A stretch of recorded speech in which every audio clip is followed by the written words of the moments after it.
Dave here, the loneliest Clipper fan in the world. Oh man, the Clippers, hey, just when I saw Houston was resting their entire team and we're just playing the scrubs, but dudes like Shepherd and Eason are getting their opportunity to show what they got right before the playoffs. I was terrified. I was like, these guys better get it done. They better come with the energy. You know, Zoo's coming with the energy. Big Zoo! But shout out Big Zoo. First career triple-double. And shout out Bogey for hitting that 3 right at the end there to get him his 10th assist. But that was crazy. Zoo's just going from strength to strength at the moment. I've got to shout out his stat line here. Where are we? Zoo, 20 points, 11 rebounds, 10 assists, plus 18. And Kawhi. Damn, man, Kawhi.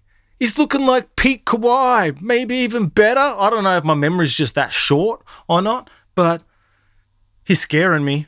He's going up for these massive dunks in traffic. And I'm like, dude, just settle, man. This is not the playoffs yet. This is the part of the season we got to be careful. You know what I mean? Last home game for the Clippers to end out their first regular season at Intuit Dome.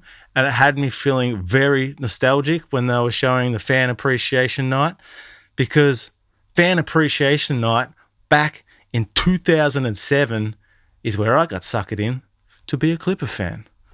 Quick story time. I've still got the stub here. I don't know if you see it here. I've went through the archives just before. My favourite band of all time, Rage Against the Machine. And as a young'un, I thought I'd missed them. They broke up before I ever got to see them live. And they were reforming to play Coachella in 2007. So me and some friends, we decided we were going to trek from Melbourne. This is before cheap flights too, so it cost us an arm and a leg for a pretty pathetic flight. Like, the screen was just at the front. They didn't even have screens in the back of the seats yet. The screen was right up the front and all blurry. I think it might have been American Airlines or United. I don't know. It was rough. Flew over from the other side of the world to go to Coachella, and I just wanted to get to the NBA because as a kid growing up, I was a mad NBA fan. Loved Shaq on Orlando. Just a little tacky, you know, just loving the NBA. I didn't really watch any games. We didn't get games, but we got NBA action every Saturday morning. So the top 10 plays, we'd watch that, would go out on the street and try and just mimic the top 10 plays. So I just wanted to get to a game. I just wanted to get to the NBA. And there was one game left in LA that would shape the rest of my life. And check that out. I've still got the magazine. Clippers versus New Orleans / Oklahoma City Hornets, April 18th, 2007.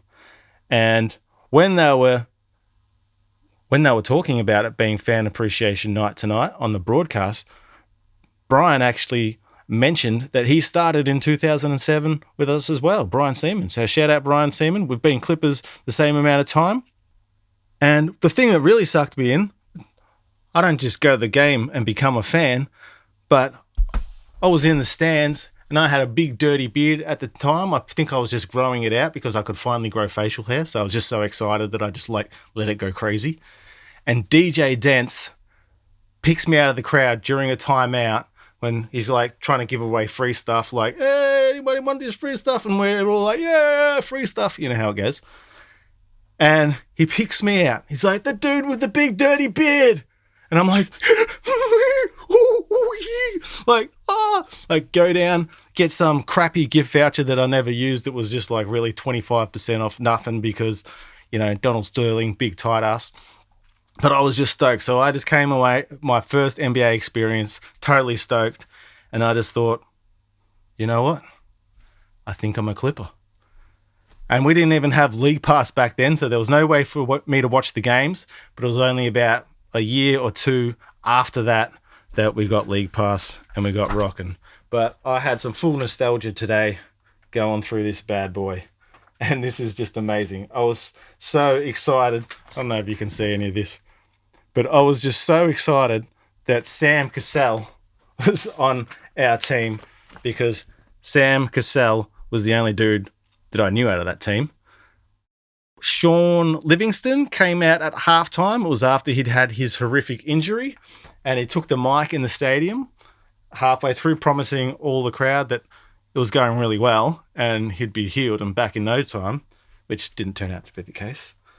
But Elton Brand was our main player, and that's what I bought this jersey that night and became a diehard Clipper ever since. But we got League Pass, and we eventually got Blake Griffin, and eventually turned around. But I think there was actually a rookie, Chris Paul, playing that night too.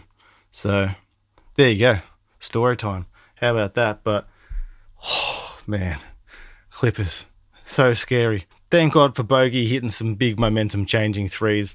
Like I said in the last video, he doesn't always light up the box score, but he just seems to hit those shots when you really need it. Just when you think the momentum's shifting the other team's way, he comes through big. And Kawhi, stop scaring me. Love it though, looking awesome. I just got to touch wood anytime I say the word Kawhi. Ooh, I'm all G'd up. The game just finished. I'm totally nervous. I'm glad I've got this YouTube channel now so I can vent, because normally just me watching all this on my own, just going out of my skin on my own. Now I have a chance to vent. This is some sort of therapy.